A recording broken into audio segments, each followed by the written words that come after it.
नमस्कार, मैं डॉक्टर शैलेंद्र आप सभी का प्रेरक कहानियों में स्वागत करता हूँ। इन कहानियों के माध्यम से आपसे बातें करना मुझे बहुत ही अच्छा लगता है। कहते हैं कि जब हम किसी का कुछ अच्छा करते हैं तो उसकी अच्छी एनर्जी निकलती है और हमारा भी सब कुछ अच्छा होने लगता है।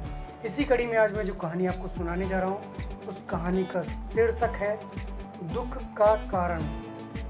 एक शहर में एक आलीशान और शानदार घर था। वह शहर का सबसे खूबसूरत घर माना जाता था। लोग उसे देखते तो तारीफ के बिना नहीं रह पाते थे। एक बार घर का मालिक किसी काम से कुछ दिनों के लिए शहर से बाहर चला गया। कुछ दिनों बाद जब वह वापस लौटा तो देखा कि उसके मकान से धुआं उठ रहा है। करीब जाने पर उसे घर से आग की लपटें उठती हुई दिखाई पड़ी। उसका खूबसूरत घर जल रहा था। वहाँ तमाशबीनों की भीड़ जमा थी जो उस घर के जलने पर तमाशा देख रही थी।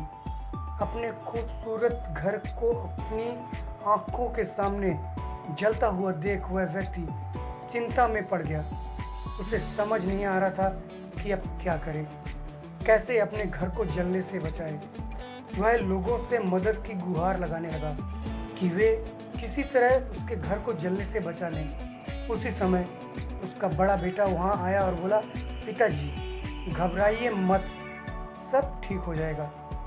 इस बात पर कुछ नाराज होता हुआ पिता बोला, कैसे ना घबराऊं, मेरा इतना खूबसूरत घर जल रहा है। बेटे ने उत्तर दिया, पिताजी माफ कीजिए, एक बात मैं आपको अब तक नहीं बता पाया था।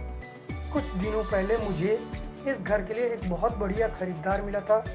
उसने मेरे सामने मकान की कीमत की 3 गुनी रकम का प्रस्ताव रखा। सौदा इतना अच्छा था कि मैं इनकार नहीं कर पाया और मैंने आपको बिना बताए सौदा तय कर लिया। ये सुनकर पिता की जान में जान आई। उसने राहत की सांस ली और आराम से यूं खड़ा हो गया जैसे सब कुछ ठीक हो गया हो।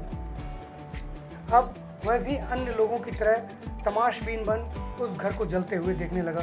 तभी उसका दूसरा बेटा आया और बोला, पिताजी हमारा घर जल रहा है और आप बड़े आराम से यहाँ पर खड़े होकर इसे जलता हुआ देख रहे हैं, आप कुछ करते क्यों नहीं? बेटा चिंता की कोई बात नहीं, तुम्हारे बड़े भाई ने ये घर बहुत अच्छे दाम में बेच दिया है। अब ये हमारा नहीं रहा, इसलिए अब कोई फर्क नहीं पड़ता। पिताजी भैया ने सौदा तो कर लिया था लेकिन अब तक सौदा पक्का नहीं हुआ, अभी हमें पैसे भी नहीं मिले। अब बताइए इस जलते हुए घर के लिए कौन पैसे देगा? यह सुनकर पिता फिर चिंतित हो गया और सोचने लगा कि कैसे आग की लपटों पर काबू पाया जाए। वह फिर से पास खड़े लोगों से मदद की गुहार लगाने लगा। तभी उसका तीसरा बेटा आया और बोला, पिताजी घबराने की सच में कोई बात नहीं है। मैं अभी उस आदमी से मिलकर आ रहा हूँ जिसने बड़े भाई से मकान का सौदा किया था। उसने कहा कि मैं अपनी जुबान का पक्का हूँ। मेरे आदर्श कहते हैं कि चाहे जो भी हो जाए अपनी जुबान पर कायम रहना चाहिए। इसलिए अब चाहे जो हो जाए, जबान दी है तो घर जरूर लूँगा और उसके पैसे भी दूंगा। पिता फिर से चिंता मुक्त हो गया और घर को जलते हुए देखने लगा। मित्रों, एक ही परिस्थिति में व्यक्ति का व्यवहार भिन्न भिन्न हो सकता है और यह व्यवहार उसकी सोच के कारण उत्पन्न होता है। उदाहरण के लिए जलते हुए घर के मालिक को ही लीजिए। घर तो वही था जो जल रहा था, लेकिन उसके मालिक की सोच में कई बार परिवर्तन आया और उस सोच के साथ उसका व्यवहार भी बदलता गया। असल में हम किसी चीज़ से जुड़ जाते हैं तो उसके छिन जाने पर या दूर जाने पर हमें दुख होता है, लेकिन यदि हम किसी चीज़ को खुद से अलग करके देखते हैं तो एक अलग सी आज़ादी महसूस होती है और हमें दुख छूता तक नहीं है। इसलिए दुखी होना और ना होना पूरी तरह से हमारी सोच और मानसिकता पर निर्भर करता है।